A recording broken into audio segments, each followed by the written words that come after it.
ವಾಕ್ಯಗಳಲ್ಲಿ ಒಂದೇ ಸತ್ಯವನ್ನ, ಒಂದೇ ವಿಷಯವನ್ನ ದೇವರು ಮಾತಾಡಲ್ಲ. ನಮ್ಮ ಅಗತ್ಯಗಳು, ನಮಗೆ ಬೇಕಾಗಿರುವುದು, ಅಥವಾ ನಾವು ನಡೆಯುವ ಶ್ರಮಗಳಲ್ಲಿ ಸರಿಯಾಗಿ ನಡೆಯದಿದ್ದರೆ ಅದಕ್ಕೆ ಸಂಬಂಧಪಟ್ಟ ಎಲ್ಲಾ ಕಾರ್ಯಗಳನ್ನು ಆ ದಿನ ಕಾಲಗಳಿಗೆ ತಕ್ಕ ಹಾಗೆ ದೇವರು ನಮ್ಮ ಸಂಗಡ ಮಾತಾಡ್ತಾರೆ.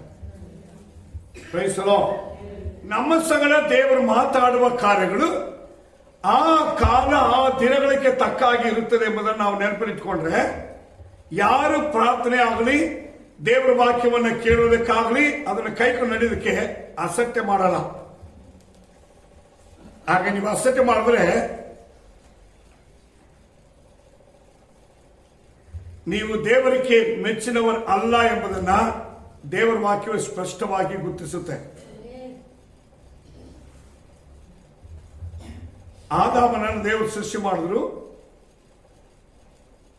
ಅವನು ದೇವರ ಚಿತ್ತಕ್ಕೆ ಅನುಸಾರವಾಗಿ ನಡೆಯುವವರೆಗೂ ದೇವರು ಅವನ ಸಲ ಮಾತಾಡ್ತಾನೆ ಇದ್ರು.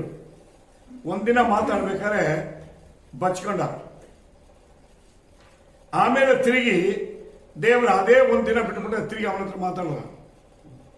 ಯಾಕೆ ಮಾತಾಡಿಲ್ಲ ಅಂದ್ರೆ, ದೇವರು ಮಾತಾಡುವ ಸಮಯಗಳಲ್ಲಿ ಮಾತಾಡಿದ ಮಾತುಗಳನ್ನ ಕೈಕೊಂಡು ನಡೆದಿಲ್ಲ ಅಂದ್ರೆ, ಅಥವಾ ಅದು ನಿರಂತರವಾಗಿ ಸ್ಥಿರವಾಗಿಲ್ಲ ಅಂದ್ರೆ ದೇವರು ತಿರುಗಿ ಅವನ ಹತ್ರ ಮಾತಾಡಿಲ್ಲ.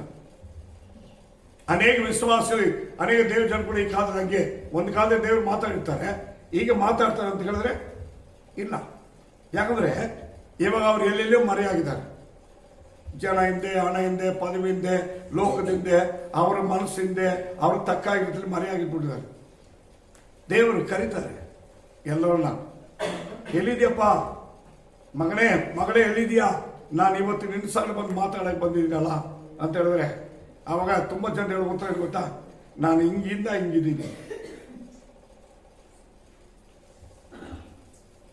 ಈ ಅನುಭವ ಇರಬಾರದು ಎಂಬುದನ್ನ ದೇವರು ಸ್ಪಷ್ಟವಾಗಿ ತಿಳಿಸ್ತಾರೆ. ನಿನಗೆ ಇದನ್ನು ಹೇಳಿಕೊಟ್ಟಿದ್ಯಾ?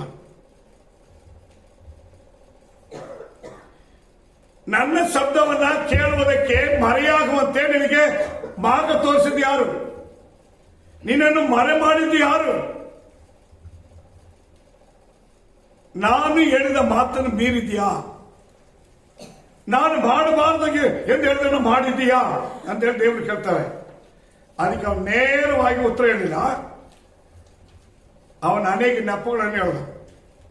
ಇವತ್ತು ನೇರವಾಗಿ ದೇವರ ಸಮಯದಲ್ಲಿ, ದೇವರು ಮಾತಾಡುವ ಸಮಯದಲ್ಲಿ, ಹೌದು ಸ್ವಾಮಿ ನಾನು ಹಿಂಗೆ ನಡ್ಕೊಂಡೆ, ಈಗ ನಡೀತಾ ಇದ್ದೀನಿ, ಹಿಂಗೆ ಆಗ್ಬಿಟ್ಟಿದ್ದೀನಿ ಅಂತ ಹೇಳಿದ್ರೆ ಅದಕ್ಕೆ ಕ್ಷಮೆ ಇದೆ, ಅದಕ್ಕೆ ಪರಿಹಾರ ಇದೆ, ಅದಕ್ಕೆ ಬಿಡುಗಡೆ ಇದೆ.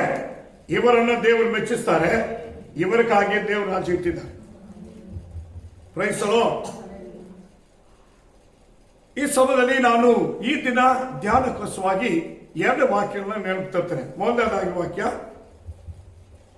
ಮೊದಲನೇದಾಗಿ ಲೂಕನ ಬರೆಸುವಂತೆ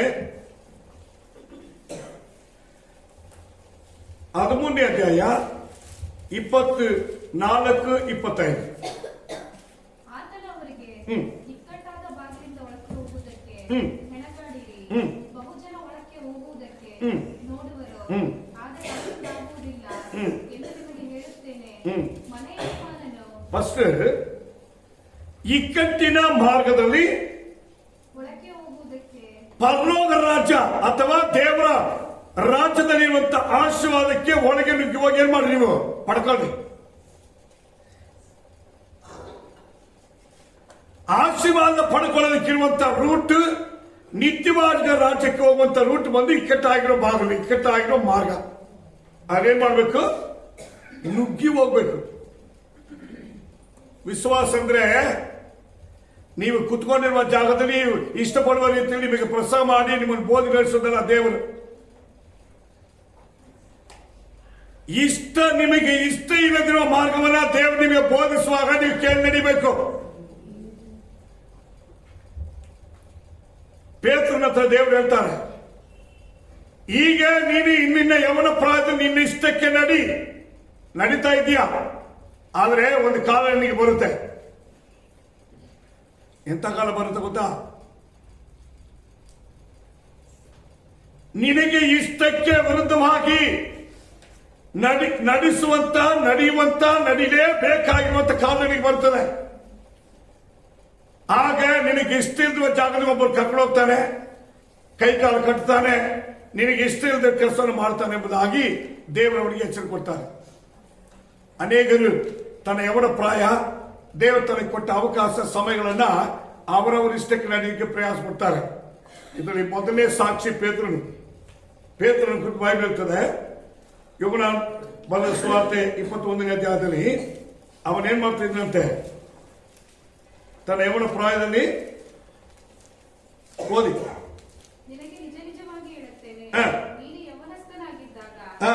ನೀನೇ ನಡುವನ್ನು ಕಟ್ಟಿಕೊಂಡು 18ನೇ ವಾಕ್ಯದಲ್ಲಿ ನೀನು ಯೌವನ ಪ್ರಾಯದಲ್ಲಿದ್ದಾಗ ನೀನೇ ನಿನ್ನಿಷ್ಟಕ್ಕೆ ನಿನ್ನ ನಡುವನ್ನು ಕಟ್ಟಿಕೊಂಡಿದೀಯಾ. ಇವತ್ತು ಅನೇಕರು ರಕ್ಷಣೆ ವಿಶ್ವಾಸ ಎಂಬ ಮಾರ್ಗ ಬಂದಾಗ ಯೌವನ ಪ್ರಾಯದ ಮಕ್ಕಳು ಅವರಿಗೆ ಬೇಕಾದ ರೀತಿ ಏನ್ ಮಾಡ್ತಾರೆ, ಸೊಂಟೆ ಕಟ್ಟಿಕೊಳ್ತಾರೆ. ಸೊಂಟೆ ನೆಟ್ಟಿಗೆ ಹಾಕಬೇಕು. ವಿಶ್ವಾಸ ದೇವ ಜನ ಆದ್ಮೇಲೆ ಈ ಸೊಂಟೆಯನ್ನ ಎಫೆಸ ಬರೆದ ಪತ್ರಿಕೆ 6ನೇ ಅಧ್ಯಾಯದಲ್ಲಿ ದೇವರು ಏನ್ ಹೇಳ್ತಾರೆ ಗೊತ್ತಾ? ಅಪೊಸ್ತಲ ಪೌಲ ಏನ್ ಹೇಳ್ತಾನೆ, ನಿನ್ನ ಸೊಂಟಕ್ಕೆ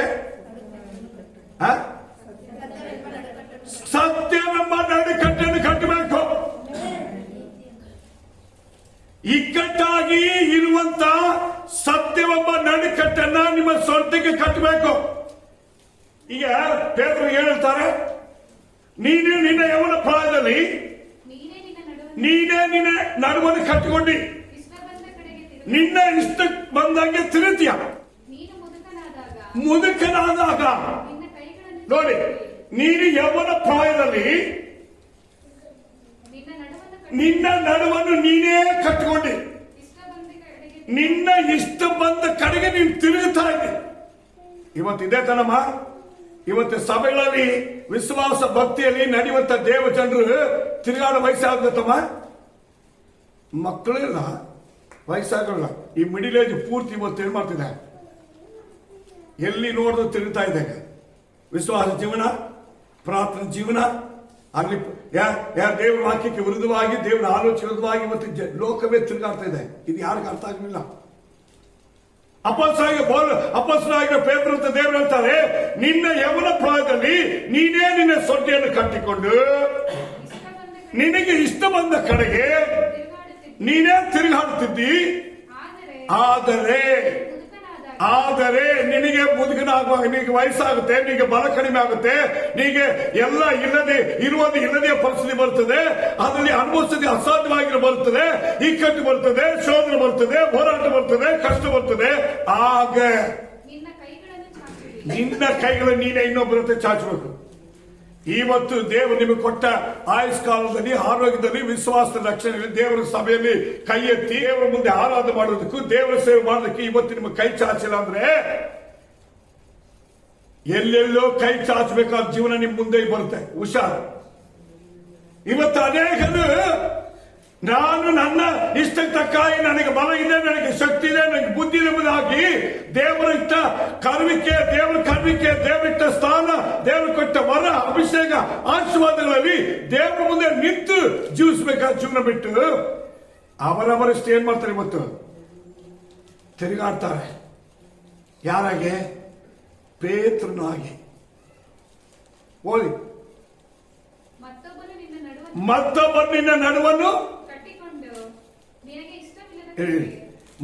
ನಿನ್ನ ನಡುವನ್ನು ಕಟ್ತಾನೆ. ಈಗ ಅರ್ಥ ಆಗುತ್ತೆ ನಿಮಗೆ? ಅದರ ಅರ್ಥ ಏನು ಗೊತ್ತಾ?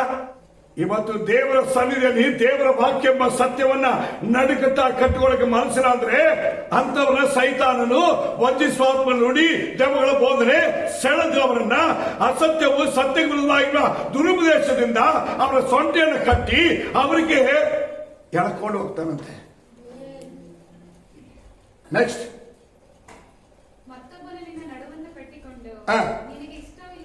ನಿನಗೆ ಇಷ್ಟ ಇಲ್ಲದ ಕಡೆಗೆ ನಿನ್ನನ್ನು ತೆಗೆದುಕೊಂಡು ಹೋಗ್ತೀನಿ. ಇದು ಯಾವಾಗ ಗೊತ್ತಾ? ಕರ್ತನ ಬರವಣೆಯಲ್ಲಿ ಈಗ ದೇವರು ಕೊಟ್ಟ ಸತ್ಯಕ್ಕನುಸಾರವಾಗಿ ನಿಂತಿಲ್ಲ, ನಡೆದಿಲ್ಲ, ನಮ್ಮಿಷ್ಟ ನಡೆದ್ರೆ ಅವನು ಬಂದು ಅವಾಗ ಕಟ್ಟಿ ಎಳ್ಕೊಂಡು ಹೋಗ್ತಾನೆ. ಯಾಕೆ ಗೊತ್ತಾ? ಚರ್ಚ್ಗೆ ಹೋಗ್ತಾ ಇದ್ರು, ವಿಶ್ವಾಸ ಆಗಿದ್ರು, ರಕ್ಷಣೆ ಹೊಂದಿದ್ರು, ಪ್ರಸಂಗ ಕೇಳ್ತಾ ಇದ್ರು, ಆದ್ರೆ ಅವರಿಷ್ಟಿಗೆ ಅವ್ರು ನಡೀತಾ ಇದ್ರು. ಆದ ಕಾರಣ ನನಗೆ ಅವನು ಬಿಟ್ಟುಕೊಡು, ನನ್ನ ಕಡೆ ಅವನು ಬರಬೇಕು, ನನ್ನಿಂದ ಬರಬೇಕು ಎಂಬುದಾಗಿ ನಿನ್ನನ್ನ ಸೆಳೆಯುವ ಕಾಲ ಬರೋದಕ್ಕಿಂತ ಮುಂಚೆ ಕರ್ತನಲ್ಲಿ ಬಲ ಹೊಂದಿಕೋ. ಇದು ಯಾರಿಗೆ ಹೇಳಿದ್ದು? ಪೇತ್ರನಿಗೆ. ಆಗ ನಾವು ಯೋಚನೆ ಮಾಡೋಣ, ಇದು ಎಂತ ಮಾರ್ಗ? ಇಕ್ಕಟ್ಟಾಗಿರೋ ಮಾರ್ಗ. ಇದು ಯಾರಿಗೆ ಲಾಭ? ಯಾರಿಗೆ ಲಾಭ? ನಿನಗೆ, ನಿನ್ನ ಜೀವನಕ್ಕೆ, ನಿನ್ನ ಆತ್ಮಕ್ಕೆ, ನಿನ್ನ ಕುಟುಂಬಕ್ಕೆ, ನಿನ್ನ ಹೆಸರಿಗೆ. ಕಳ್ಕೊಳ್ಳಕ್ಕೆ ಮನಸ್ಸಿದ್ರೆ ಕಳ್ಕೊ. ನಿಂತು ದೇವರಿಗೆ ತ್ಯಾಗ ಮಾಡಿ ಜೀವನ ಕೊನೆ ಪಡೆದವು ಅದ್ಭುತ ಸಾಕ್ಷಿ ಆಗ್ಬೇಕಂದ್ರೆ ನಿಟ್ಟ ದೇವರ ಸಭೆಯಲ್ಲಿ, ದೇವರ ಸಂಧಿಯಲ್ಲಿ ಈ ವರ್ಷದಲ್ಲಿ ಮಹತ್ವದ ಕಾರ್ಯದಿಂದ ಸಾಕ್ಷಿಯಾಗಿ ಮಾರ್ಪಾಟಬೇಕು. ದೇವರು ಹೇಳ್ತಾರೆ, ಇಕ್ಕಟ್ಟಿನ ಮಾರ್ಗದಲ್ಲಿ ಒಳಕ್ಕೆ ಹೋಗೋದಕ್ಕೆ ಎಣಗಾಡ್ರಿ, ನುಗ್ಗಿ ಹೋಗ್ರಿ. ನೀವು ಯಾರು ನುಗ್ಗಿ ಹೋಗ್ಬೇಕು ಗೊತ್ತಮ್ಮ? ನಿನಗೆ ದೇವರು ನಿನ್ನ ಒಂದು ಲೈನಲ್ಲಿ ನಿಲ್ಲಿಸಿದ್ದಾರೆ. ಅಲ್ಲಯ್ಯ, ಆ ಲೈನ್ ಏನು ಗೊತ್ತಾ? ಕ್ರಿಸ್ತನಲ್ಲಿದ್ರೆ ಮರುಪಾಗೋದು, ಸತ್ರೆ ಎದ್ದು ಬರುವುದು. ಇದರಲ್ಲಿ ನಿನ್ನ ಲಿಸ್ಟಿಯಲ್ಲಿ ಬರುತ್ತೆ. ಆದರೆ ಅವರವರ ಸರ್ದಿ ಪ್ರಕಾರವಾಗಿ ಕ್ರಿಸ್ತನ್ ಬರ್ಬೇಕಾದ್ರೆ ಹೇಗೆ ಪುನರುತ್ಥಾನವಾಗ್ತಾರೆ? ಅವರವರಿಗೆ ದೇವರು ಒಂದು ಲೈನ್ ಇಟ್ಟಿರ್ತಾರೆ. ಆದರೆ ಆ ಲೈನಲ್ಲಿ ಬರ್ಬೇಕಾದ್ರೆ ಇವಾಗ ಇರುವ ಯಾರು ನಿನ್ ಜೊತೆ ಕಾಣಲ್ಲ. ಇವಾಗ ತಿರುಗಾಡಕ್ಕೆ ಸಿಕ್ಕುವಂತ ಯಾರು ನಿನ್ ಜೊತೆಗೆ ಬರಲ್ಲ. ನೀನಾಗಿ ನಿಲ್ಬೇಕು, ನೀನಾಗಿ ದೇವ್ರ ಮುಂದೆ ಬರಬೇಕು, ನೀನಾಗಿ ದೇವರ ರಾಜ್ಯ ಹೋಗ್ಬೇಕು. ಅದಕ್ಕೆ ದೇವರಿಗೆ ಕೊಟ್ಟಿರೋದು ಈ ರಕ್ಷಣೆ, ವಿಶ್ವಾಸ, ದೇವರ ಸಭೆ ಎಂಬ ಈ ಜೀವನ ಇದೆಯಲ್ಲ, ಇದು ಒಂದು ಇಕ್ಕಟ್ಟಾಗಿರುವ ಮಾರ್ಗ. ಇದನ್ನ ನಾವು ಹೆಂಗ್ ನಡಿಬೇಕು? ನುಗ್ಗಿ ನಡಿಬೇಕು. ಬೈಬಲ್ ಅದನ್ನ ಹೇಳ್ತಾರೆ, ಇಕ್ಕಟ್ಟಿನ ಮಾರ್ಗದಲ್ಲಿ ಎಣಗಾಡ್ರಿ. ಈಗ ಗಮನಿಸೋಣ, ಈ ಭೂಮಿಯಲ್ಲಿ ಇರ್ಬೇಕಾದ್ರೆ ನಾವೆಲ್ಲಿರ್ಬೇಕು? ಬಾ, ನನ್ನ ರಾಜ್ಯ ನಿಮಿತ್ತವಾಗಿ, ನನ್ನ ಸಭೆ ನಿಮಿತ್ತವಾಗಿ, ನನ್ನ ವಾಕ್ಯ ನಿಮಿತ್ತವಾಗಿ, ನನ್ನ ನಿಮಿತ್ತವಾಗಿ ನೀನು ಪಟ್ಟ ಹಿಂಸೆ ಎಷ್ಟಿದೆ ಎಂಬುದಾಗಿ ಈ ದೇವರ ಸಭೆ ಸಾಕ್ಷಿ ಹೊಡಿಬೇಕು. ಇದೆಯಾ? ಇಕ್ಕಟ್ಟಿನ ಮಾರ್ಗದಲ್ಲಿ ನೋಡಿ. ಈಗ ಪೇತ್ರನ ಏನ್ ಹೇಳ್ತಾರೆ? ಅವನು ತನ್ನಿಷ್ಟಕ್ಕಾಗಿ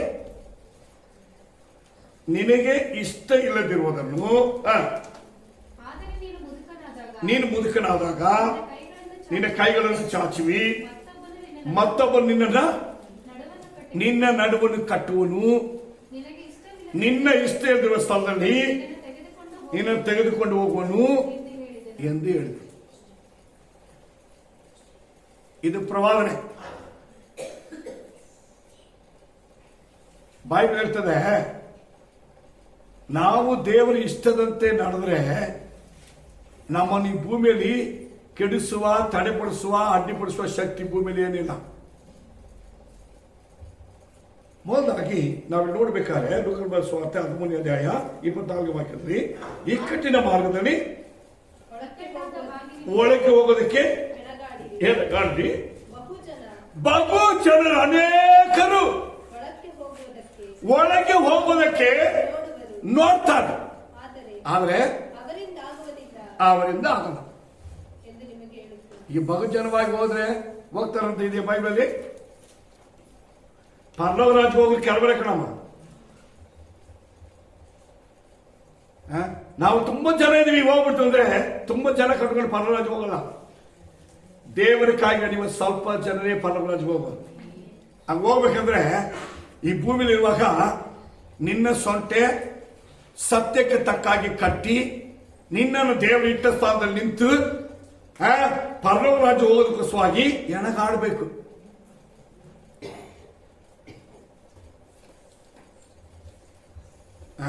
ಅಪೊಸ್ತಲನಾಗಿರುವ ಪೌಲ ಏನ್ ಹೇಳ್ತಾರೆ ನೋಡೋಣ. ಕೊರಿಂಥ ಬರೆದ ಪತ್ರಿಕೆ 2ನೇ ಪತ್ರಿಕೆ 5ನೇ ಅಧ್ಯಾಯದಲ್ಲಿ ಓದಿ ನೋಡಿ. ನಾನು ಈ ಶರೀರದಲ್ಲಿರುವಾಗ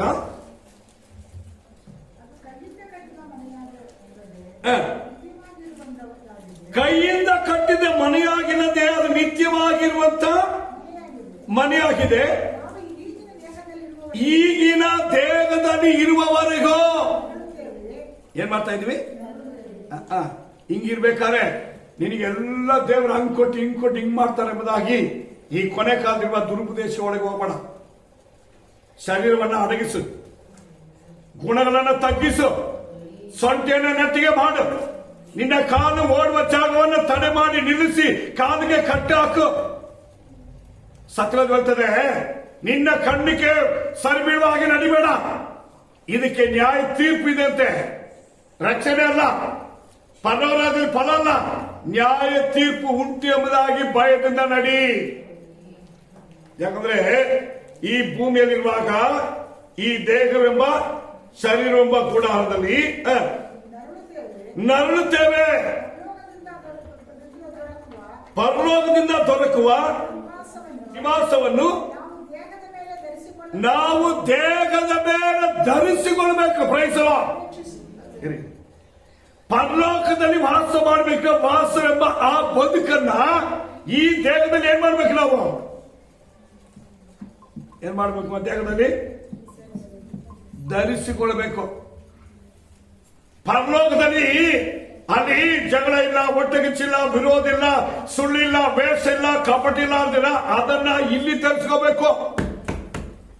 ಇಲ್ಲಿ ವಂಚನೆ, ಮೋಸ, ಕಪಟ, ದ್ರೋಹ ಎಲ್ಲ ಮಾಡಿ ದೇವರನ್ನು ಕ್ಷಮಿಸ್ತಾರೆ. ದೇವರು ಎಲ್ಲ ಪಾಪವನ್ನು ಕ್ಷಮಿಸ್ತಾರೆ.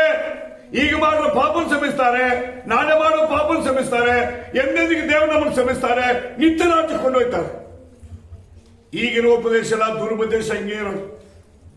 ಆದ್ರೆ ದೇವರ ವಾಕ್ಯದಲ್ಲಿ ಹಂಗಿಲ್ಲ. ಏನಿದೆ? ಈ ದೇಹದಲ್ಲಿ ಇರುವವರೆಗೂ ನಾವು ನರಳಾಡ್ತಾ ಇದ್ದೀವಿ, ಹಿಂಸೆ ಕಷ್ಟಗಳಿಗೆ ಒಳಪಡ್ತಾ ಇದ್ವಿ. ಕಾರಣ ನಾವು ಪರಲೋಕ ರಾಜ್ಯದ ನಿವಾಸ ಸ್ಥಳವನ್ನು ನಾವೇನ್ ಮಾಡಬೇಕು? ಈ ದೇಹದಲ್ಲಿ ಧರಿಸಿಕೊಳ್ಳೋದಕ್ಕಾಗಿ. ಲೋಕನ ಬಳಸುವಾರ್ತೆ 13ನೇ ಅಧ್ಯಾಯ 24ನೇ ವಾಕ್ಯದಲ್ಲಿ ಅನೇಕರು ಏನ್ ಮಾಡ್ತಾರೆ? ಒಳಕ್ಕೆ ಹೋಗೋದಕ್ಕೆ ನೋಡ್ತಾರೆ, ಆದ್ರೆ ಅವರಿಂದ ಆಗಲ್ಲ. ಪ್ರಿಯರೇ, ನೀವೀಗ ಪ್ರೇಯರ್ ಮಾಡ್ರಿ. ನಿಮಗೆ ಭೂಮಿಯಲ್ಲಿ ಏನೇನ್ ಬೇಕಾದ್ರೆ ಖಂಡಿತವಾಗಿ ಕೊಡ್ತಾರೆ, ಅದನ್ನ ಫೇಲಿಯರ್ ಇಲ್ಲ. ಮನೆ ದೇವರು ಕೊಡ್ತಾರೆ, ಮಕ್ಕಳು ದೇವರು ಕೊಡ್ತಾರೆ, ಕೆಲಸ ದೇವರು ಕೊಡ್ತಾರೆ, ಆರೋಗ್ಯ ದೇವರು ಕೊಡ್ತಾರೆ, ಬಲ ದೇವರು ಕೊಡ್ತಾರೆ. ಇದ್ರ ಬಗ್ಗೆ ಚಿಂತೆ ಮಾಡಬೇಡ. ಇದಕ್ಕೆ ಸೂತ್ರ ಏನು ಗೊತ್ತಾ? ಇಕ್ಕಟ್ಟಾಗಿರೋ ಮಾರ್ಗದಲ್ಲಿ ನಡಿಬೇಕು. ನೀನು ಸತ್ಯವೆಂಬ ನಡುಕಟ್ಟನ್ನ ಕಟ್ಟಿಕೊಳ್ಬೇಕು. ನಿನ್ನಿಷ್ಟಕ್ಕೆ ನಡೆಯದಂತೆ ದೇವರ ಇಷ್ಟಕ್ಕೆ ನಡಿಬೇಕು. ನಡೆದರೆ ವ್ಯಾಧಿಯೋ, ಮರಣವೋ, ಹೊಟ್ಟೆ ಕೆಲ್ದಿರುವುದು, ವಸ್ತ್ರ ಇಲ್ಲದಿರುವುದು, ಆಧಾರ ಇಲ್ಲದಿರುವುದು, ಮೇಲಿನ ಅಧಿಕಾರವೋ ಕೆಳಗಿನ ಅಧಿಕಾರವೋ ಬೇರೆ ಯಾವುದು ನಿನ್ನನ್ನು ಕ್ರಿಸ್ತನ ಮೇಲಿಟ್ಟ ಈ ವಿಶ್ವಾಸ ಜೀವಿತವೆಂಬ ದೇವರ ಪ್ರೀತಿಯಿಂದ, ದೇವರ ಸಭೆಯಿಂದ, ದೇವರ ಸನ್ನಿಧಿಯಿಂದ, ದೇವರ ವಾಗ್ದಾನದಿಂದ ರಕ್ಷಣೆ ಮಾಡಿದ ನಿನ್ನನ್ನು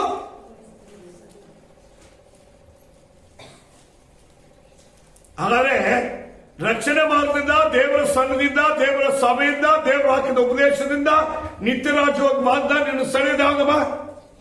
ಈಗ ಅದನ್ನೇ ಆಲಿಸಿ ತಿರುಗಿ ಓದಿ. ಸತ್ಯವಾದ ಏನ್ ಹೇಳ್ತೆ ನೋಡ್ರಿ. ಇಕ್ಕಟ್ಟಿನ ಮಾರ್ಗದಲ್ಲಿ ಹೇಳೋದಾದ್ರಿ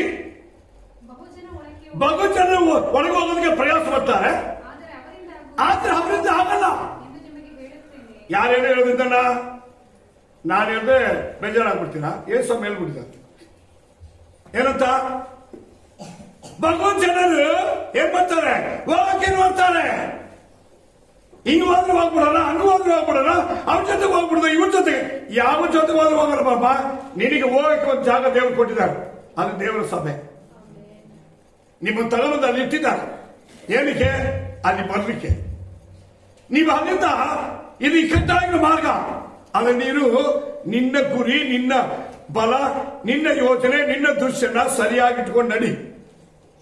ನಾಡಿದರೆ ಓದಿ. ಮನೆ ಯಜಮಾನ ಎದ್ದು ಕದ ಹಾಕಿದ ಮೇಲೆ ನೀವು ಹೊರಗೆ ನಿಂತ್ಕೊಂಡು ಕದನ್ನು ತಟ್ಟಿ, ಸ್ವಾಮಿ ನಮಗೆ ತೆರೆಯಿರಿ ಎಂದು ಸ್ವಾಮಿ ನಮಗೆ ತೆರೆಯಿರಿ ಎಂದು ಹೇಳುವುದಕ್ಕೆ ಹೇಳುವುದಕ್ಕೆ ತೊಡಗುವಾಗ ಆತನು ಆತನು ನೀವು ಎಲ್ಲಿಯವರು ಅಲೆಲಿಯಾ ನಿಮ್ಮ ಗುರುತು ನನಗಿಲ್ಲ ಅಂದ. ಬಾಗಿಲು ಹಾಕಿದ್ರೆ ಅಂದ್ರೆ ಅರ್ಥ ಏನು ಗೊತ್ತಾ? ಹಾಗಾದ್ರೆ ಒಂದೇ ಬಾಗಿಲಿದೆ ಅಂತ ಅರ್ಥ, ಒಂದೇ ಮನೆ ಇದೆ ಅಂತ ಅರ್ಥ. ಮನೆಗೆ ಬಾಗಿಲು ಇರ್ತದೆ. ಹಾಗಾದ್ರೆ ಅವರವರಿಗೆ ಮನೆ ಕೊಟ್ಟ ಮನೆಯಲ್ಲಿ ಅವರಿಗೆ ಒಂದೇ ಬಾಗಿಲು, ಒಂದೇ ಮನೆ ಇರೋದು. ಆ ಬಾಗಿಲು ಮುಚ್ಚಿದ್ರೆ ಇನ್ನೊಂದು ಬಾಗಿಲು ಅವ್ರು ತೆಗೆಯಂತೆ. ಅದರ ಅರ್ಥ ಏನು ಗೊತ್ತಾ? ದೇವರು ಅವರವರಿಗೆ ಕೊಟ್ಟ ರಕ್ಷಣೆ, ವಿಶ್ವಾಸ, ಸತ್ಯ, ಸಭೆ, ಅವರಿಗಿರುವ ಮನೆ ಎಂಬ ಕುಟುಂಬ ಎಂಬ ಆದರೆ ಪ್ರವೇಶಿಸಿರುವಂತ ಬಾಗಿಲು ಒಂದೇ ಸಾರಿ ಒಂದೇ ರೀತಿಯಲ್ಲಿ ಇರೋದು. ಅದು ಒಬ್ಬರಿಗೆ ಮುಚ್ಚಿದ್ರೆ ಇನ್ನೊಂದು ಬಾಗಿಲು ತೆರೆಯಲ್ಲ ಅಂತ. ಈಗ ತುಂಬ ಜನ ಏನು ಗೊತ್ತಾ, ಇಲ್ಲಿ ಇದ್ರೆ ಅಲ್ಲಿ ತೆರೆಯುತ್ತೆ. ಅಲ್ಲಿ ತೆರೆ ಬಾಗಿಲು ಎಂತ ಬಾಗಿಲು ಗೊತ್ತಮ್ಮ? ದೊಡ್ಡ ಬಾಗಿಲು, ವಿಶಾಲವಾಗಿತ್ತು. ಎಲ್ಲರೂ ಬರ್ರಿ. ಎಲ್ಲಿಗೆ? ವಿಶಾಲವಾಗಿ ಬಾಗಿಲು ಎಲ್ಲಿಗೆ ಹೋಗುತ್ತಮ್ಮ?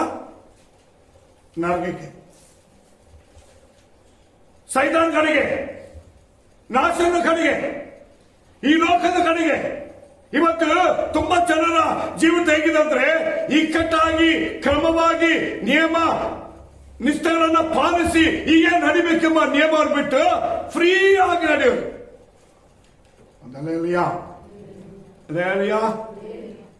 ಸತ್ಯವನ್ನು ಹೇಳ್ತದೆ, ಇಕ್ಕಟ್ಟಾಗಿರೋ ಭಾಗಗಳಲ್ಲಿ ನಿಮ್ಮ ನಡೆಸೋದಕ್ಕೆ ಯಾರ ಶಕ್ತಿ ಬೇಕು ಗೊತ್ತಾ? ಪರಿಶುದ್ಧಾತ್ಮ ಶಕ್ತಿ ಬೇಕು. ಆ ಪರಿಶುದ್ಧಾತ್ಮ ಏನ್ ಮಾಡ್ತಾರೆ ಗೊತ್ತಾ? ಎಲ್ಲಿ ನೀನ್ ಬಗ್ಬೇಕಾದ್ರೆ ನಿಮ್ಮನ್ನು ಬಗ್ಗಿಸ್ತಾರೆ, ಎಲ್ಲಿ ನಿಂತ್ಕೊಳ್ಬೇಕಾದ್ರೆ ನಿಲ್ಲಿಸ್ತಾರೆ, ಎಲ್ಲಿ ತಲೆ ತಗ್ಗಿಸ್ಬೇಕಾದ್ರೆ ತಲೆ ತಗ್ಗಿಸ್ತಾರೆ. ಅದು ಇಕ್ಕಟ್ಟಿನ ಮಾರ್ಗ. ಅದಕ್ಕೆ ಕ್ರಮ ಇದೆ. ದೇವ್ರ ವಾಕ್ಯ ಹೇಳ್ತದೆ, ನಾವು ಸತ್ತರು ಬದುಕಿದ್ರು ಯಾರವರಾಗಿರ್ಬೇಕು? ಕ್ರಿಸ್ತನವರಾಗಿರ್ಬೇಕು. ಇದುವೇ ಇಕ್ಕಟ್ಟಿನ ಮಾತನಾಡಿದ್ರು. ನೀವು ಯಾವ ಮಾರ್ಗದಲ್ಲಿ ನೋಡ್ರಿ. ನಿಮ್ಮ ಮಕ್ಕಳಾಗಿದ್ದಾರ? ನೀವ್ ಹಂಗಿದ್ದೀರಾ? ಪರಲೋಕಕ್ಕೆ ಹೋಗೋ ಮಾರ್ಗ ಇಕ್ಕಟ್ಟಿನ ಮಾರ್ಗ. ಅದರಲ್ಲಿ ಅನೇಕರು ಹೋಗಕ್ಕೆ ನೋಡ್ತಾರೆ. ನೋಡ್ಕೊಂಡಿದ್ದ ಪ್ರಯೋಜನ ಒಳಗೆ ನುಗ್ಗಿ ಹೋಗ್ಬೇಕು. ಎಡಕ್ಕೆ ಹೋಗ್ಬಾರ್ದು, ಬಲಕ್ಕೆ ಹೋಗ್ಬಾರ್ದು, ಹಿಂದಕ್ಕೆ ಹೋಗ್ಬಾರ್ದು, ಮುಂದಕ್ಕೆ ಹೋಗ್ಬೇಕು. ಅದಕ್ಕೆ ಇಕ್ಕಟ್ಟಿನ ಮಾರ್ಗ ಅಂತ. ವಿಶಾಲ ಮಾರ್ಗ ಏನ್ ಗೊತ್ತಮ್ಮ? ಹಿಂಗೆ ತಿರುಗಿ ಈಗ ಊಟ ಹೋಗ್ಬೋದು. ಅರ್ಥ ನಿಮಗೆ? ವಿಶ್ವಾಸ, ರಕ್ಷಣೆ, ಸಭೆ, ಉಪದೇಶ ಬಿಟ್ಬಿಟ್ಟು ನಡೀತಾರೆ ನೋಡು. ಇವ್ರು ಯಾವ ಮಾರ್ಗದಲ್ಲಿದ್ದಾರೆ? ವಿಶಾಲ ಮಾರ್ಗ. ಈ ವಿಶಾಲ ಮಾರ್ಗ ಎಲ್ಲಿಗೆ ಬಂತು ಗೊತ್ತಾ? ಎಲ್ಲಿಗೆ ಬಂದಾಗ ಗೊತ್ತಾಗೋದು ನನಗಂತ. ಈ ಕೆಟ್ಟಿನ ಮಾರ್ಗದಲ್ಲಿ ಎಲ್ಲಿಗೆ ಗೊತ್ತಾ? ಏಸಿದ್ದಾರೆ, ನಿತ್ಯ ಜೀವ ಇದೆ, ಪರಲೋಕ ರಾಜ್ಯ ಇದೆ. ಆದ್ರೆ ವಿಶಾಲ ಮಾರ್ಗದಲ್ಲಿಯೂ ನರಕವಿದೆ. ಯಜಮಾನನು ಬಂದು ಕದ ಹಾಕಿದ ಮೇಲೆ ಹೊರಗೆ ನಿಂತುಕೊಂಡು ಕದ ತಟ್ಟಿ, ಸ್ವಾಮಿ, ಕರ್ತನೇ, ಒಡೆಯನೇ ಎಂದು ನಮಗೆ ತೆರೆಯಿರಿ ಅಂತ ಹೇಳಿದ್ರೆ ಆತನು ನೀವು ಎಲ್ಲಿಯವರು? ನಿಮ್ಮ ಗುರುತು ನನಗಿಲ್ಲ ಅಂತ ಹೇಳ್ತಾರೆ. ಪರಲೋಕರಾಜು ಏನ್ ಬೇಕಮ್ಮ? ಪರಲೋಕರಾಜು ಹೋಗೇನು ಏನ್ ಬೇಕಂತ ಇದರಲ್ಲಿ ಗುರ್ತು ಇರಬೇಕು. ಯಾರು ಗುರ್ತಿಸೋದು? ನಿಮ್ಮನ್ನ ಸಭೆ ಗುರ್ತಿಸಬೇಕು, ನಿಮ್ಮ ಸೇವಕರು ಗುರ್ತಿಸಬೇಕು. ನೀ ನಡ್ಕೊಂಡ ಮಾರ್ಗದಲ್ಲಿ ಇಕ್ಕಟ್ಟಾಗಿತ್ತು ನೋಡು, ಆ ಇಕ್ಕಟ್ಟಿನ ಮಾರ್ಗ ನಿನ್ನನ್ನು ಗುರ್ತಿಸಬೇಕು. ಎಡ ಕಡೆ ಇರೋದು ಹೇಳ್ಬೇಕು, ಇವರು ಈ ಕಡೆ ಬಂದಿಲ್ಲ. ಬಲ ಕಡೆ ಇರೋದು ಹೇಳ್ಬೇಕು, ಇವರು ಈ ಕಡೆ ಬಂದಿಲ್ಲ. ಹಿಂದ್ ಕಡೆ ಇರೋದು ಹೇಳ್ಬೇಕು, ಅವ್ರು ಹಿಂದಕ್ಕೆ ಬಂದಿಲ್ಲ. ಹೆಂಗ್ ಹೋದ್ರು? ಅವರು ಮುಂದಕ್ಕೆ ಹೋದ್ರು. ಇದು ಸಾಕ್ಷಿ. ನಿನ್ನ ಜೀವನದಲ್ಲಿ ಇಷ್ಟು ವರ್ಷದಲ್ಲಿ ಮುಂದಕ್ಕೆ ಹೋಗಿದ್ಯಾ, ಹಿಂದಕ್ಕೆ ಹೋಗಿದ್ಯಾ, ಎಡಕ್ಕೆ ಹೋಗಿದ್ಯಾ, ಬಲಕ್ಕೆ ಹೋಗಿದ್ಯಾ? ಇನ್ನು ನಿನ್ನ ಕೈ ಕಾಲು, ನಿನ್ನ ಜೀವನ, ನಿನ್ನ ಮನಸ್ಸಿನ ಮುಕ್ತಿ ಅಂತ ಕರ್ಕಲಂತ ಕಟ್ ಮಾಡ್ಕೋ. ಈ ವರ್ಷದಲ್ಲಿ ನಿನಗೋಸ್ಕರ ಹಬ್ಬದ ಕಾರ್ಯವಿದೆ. ನಡೀತಾ ಇದೀವಾ?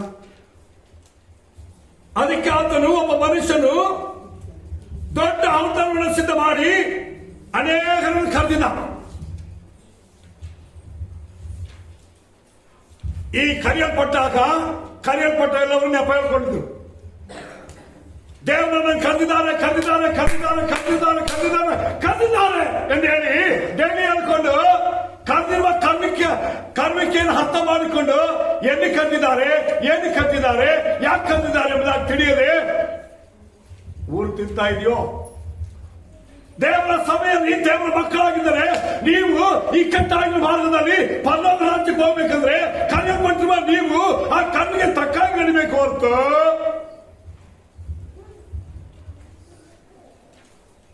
ದೇವರ ಕರುವಿಕೆ ಮೀರಿ ನಡಿಬಾರದು. ದೇವರು ನಮ್ಮನ್ನು ಕರೆದಿರೋದು ದೇವರ ಸಭೆಯನ್ನು ಕಟ್ಟೋದಕ್ಕೆ. ದೇವರು ನಮ್ಮನ್ನು ಕರೆದಿರೋದು ದೇವರ ಸಭೆಯಲ್ಲಿ ಉತ್ತಮ ಸಾಕ್ಷಿಯಾಗಿರೋದಕ್ಕೆ.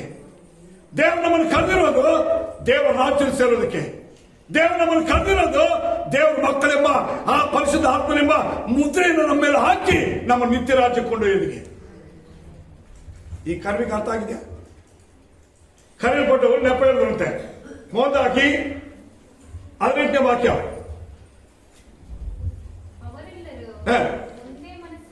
ಅವರೆಲ್ಲರೂ ಒಂದೇ ಮನಸ್ಸಿನಿಂದ ಹೇಳಿದ್ರು. ಏನಂತ ಹೇಳಿ ಗೊತ್ತಾ? ನೋಡಿ, ಅವರೆಲ್ಲರೂ ಏನಾದ್ರು ಏನ್ ಮಾಡ್ಬೇಕು? ಕ್ಷಮಿಸಬೇಕು. ನಮ್ಮನ್ನ ಕ್ಷಮಿಸಬೇಕು ಒಂದೇ ಮನಸ್ಸಿನಿಂದ ಹೇಳುವುದಕ್ಕೆ ತೊಡಗಿದ್ರು. ಹೇಳುತ್ತ ಮೊದಲನೇ ಅವನು ಆಳನ್ನು ನೋಡಿ ಅವನು ಹೇಳೋದ ನನಗೆ ಹೊಲದಲ್ಲಿ ಕೆಲಸ ಇದೆ ಅಂತ. ಸ್ವಂತ ಕೆಲಸ, ಕುಟುಂಬ ಕೆಲಸ. ಸೆಕೆಂಡ್ 19ನೇ ವಾಕ್ಯ. ಮತ್ತೊಬ್ಬನು ನೋಡ್ರಿ, ವ್ಯವಹಾರ, ನಾನು ವ್ಯಾಪಾರ, ಈ ಕೊಂಡುಕೊಳ್ಳೋದು ಮಾರೋದು ಬಿಸಿನೆಸ್. ಎರಡನೇದು. ಮೂರನೇದು ಮದುವೆ ವಿಷಯ. ಹೆಣ್ಣು ನೋಡೋದು, ಕಣ್ಣು ನೋಡೋದು, ಮದುವೆಗಳು ಮಾಡಿಕೊಡೋದು, ಮದುವೆ ಮಾಡೋದು. ಮೂರನೇದು. ನೆಕ್ಸ್ಟ್ 21ನೇ ವಾಕ್ಯ. ಈಗ ಇದೆಲ್ಲ ಬಂದು ಹಾಳು ಬಂದು ಯಜಮಾನ ಕೇಳ್ತಾನೆ. ಯಜಮಾನ ಏನ್ ಹೇಳ್ತಾನೆ? ಮನೆ ಯಜಮಾನು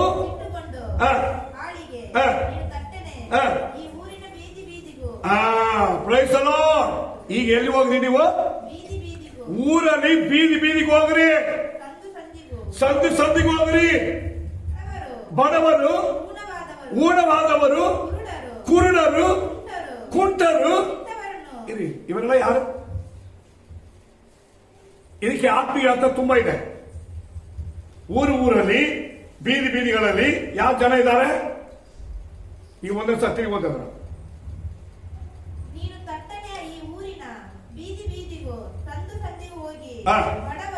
ಬಡವರು ಒಂದಲ್ಲ. ಈ ಬಡವರು ಯಾರಮ್ಮ? ಪರಲೋಕ ರಾಜ್ಯಕ್ಕೆ ಯೋಗ್ಯವಾಗಿರುವಂತಹ ಜನರು ಬಡವರಾಗಿ ತುಂಬಾ ಜನ ಇದ್ದಾರೆ. ಅವರಿಗೆ ಇನ್ನು ಪರಲೋಕ ರಾಜ್ಯಕ್ಕೆ ಹೋಗಕ್ಕೆ ಆಸೆ. ಆದ್ರೆ ಹೆಂಗ್ ಹೋಗ್ಬೇಕು ಗೊತ್ತಿಲ್ಲ ಅವ್ರಿಗೆ. ಬಡವರು, ಅವರಿಗೆ ಸಹಾಯ ಮಾಡುವವರಿಲ್ಲ, ಕರ್ಕೊಂಡು ಹೋಗೋರಿಲ್ಲ, ಮಾಡುವವರಿಲ್ಲ. ಇವರು ಸೆಕೆಂಡ್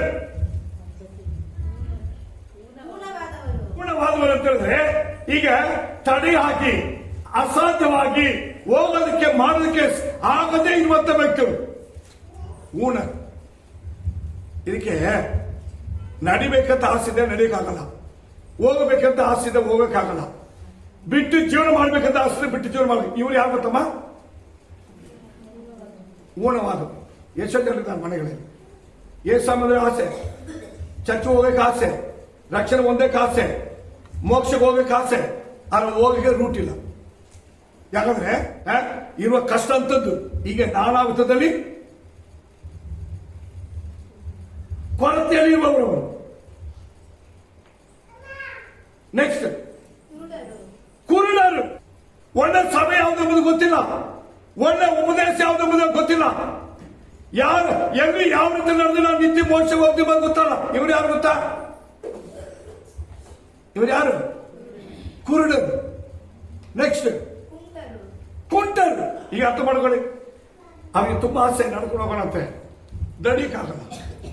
ಕಾಲು ಕರ್ತಿಲ್ಲ, ನಡೆಯೋದಕ್ಕೆ ಬೇಕಾಗಿರೋ ಶಕ್ತಿ ಇಲ್ಲ, ನಡೆಯೋದು ಬೇಕಾಗಿರೋ ಬುದ್ಧಿ ಇಲ್ಲ, ನಡೆಯೋದು ಬೇಕಾಗಿರೋ ವಿದ್ಯೆವಿಲ್ಲ, ನಡೆಸೋದಕ್ಕೆ ಯಾರಿಲ್ಲ, ಸಹಾಯಕ್ಕೆ ಅಲ್ಲ. ಇವರು ಯಾರು?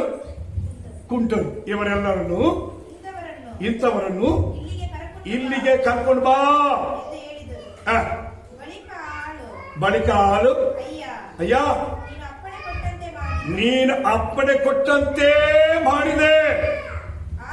ಆದರೂ ಇನ್ನೂ ಸ್ಥಳವಿದೆ ಅಂದನು. ಆಗ ಆ ಯಜಮಾನನು ತನ್ನ ಆಳಿಗೆ ಹೇಳಿದ್ದು, ಯಾರ ಬಳಿಗೆ ಹೋಗ್ರಿ? ನೋಡಿ, ಅಲ್ಲಿ ಸಿಕ್ಕಿದವರನ್ನು ಬಲವಂತ ಮಾಡಿ ಒಳಗೆ ಕರ್ಕೊಂಡು ಮಾಡ್ರಿ, ನನ್ನ ಮನೆ ತುಂಬಲಿ. ಆದರೆ ಊಟಕ್ಕೆ ಕರೆಯಲ್ಪಟ್ಟ ಒಬ್ಬರು ಮಾತ್ರ ಯೋಗ್ಯರಲ್ಲ. ಅರ್ಥ ಗೊತ್ತಾ?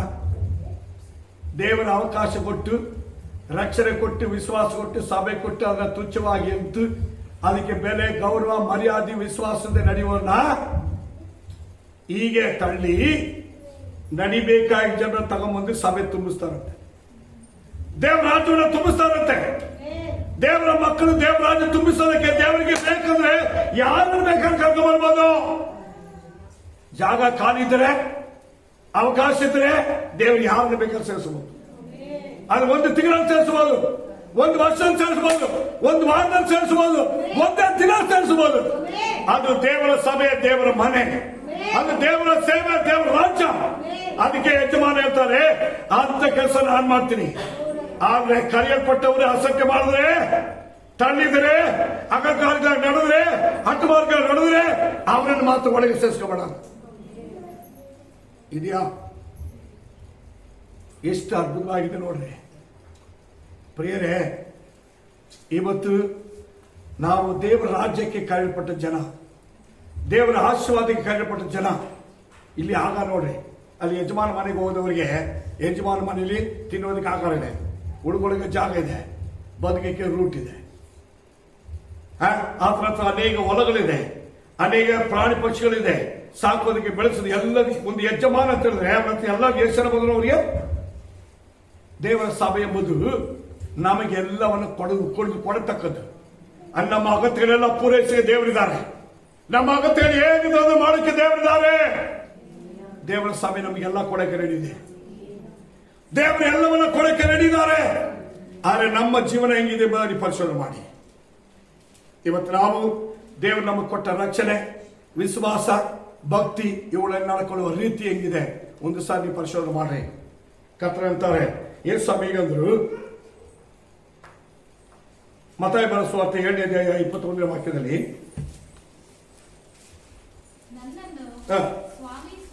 ನನ್ನನ್ನು ಸ್ವಾಮಿ ಸ್ವಾಮಿ ಅನ್ನುವವರು ಪರಲೋಕ ರಾಜ್ಯದಲ್ಲಿ ಸೇರುವವರು ಎಂದು ನೆನೆಸಬೇಡ್ರಿ.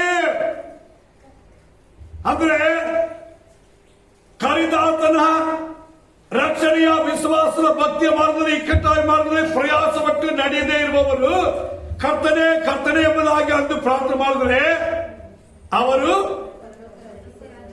ಪರಲೋಕ ರಾಜ್ಯದಲ್ಲಿ ಸೇರುವವರು ಎಂದು ನೆನೆಸಬೇಡ್ರಿ.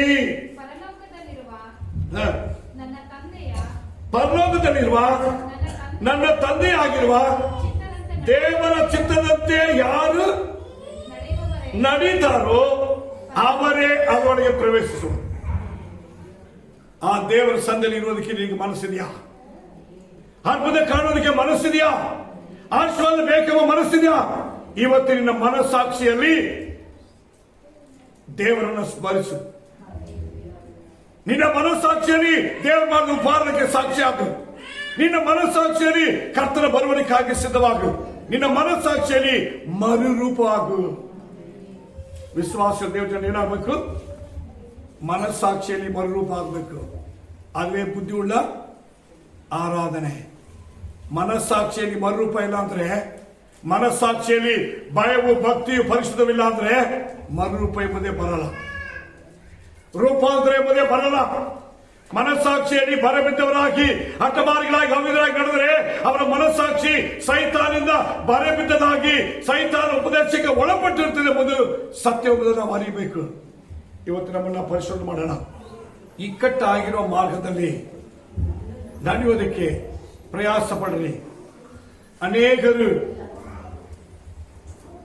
ಒಳಗೆ ಸೇರುವುದಕ್ಕೆ ನೋಡುವರು, ಆದರೆ ಸಾಧ್ಯವಲ್ಲ.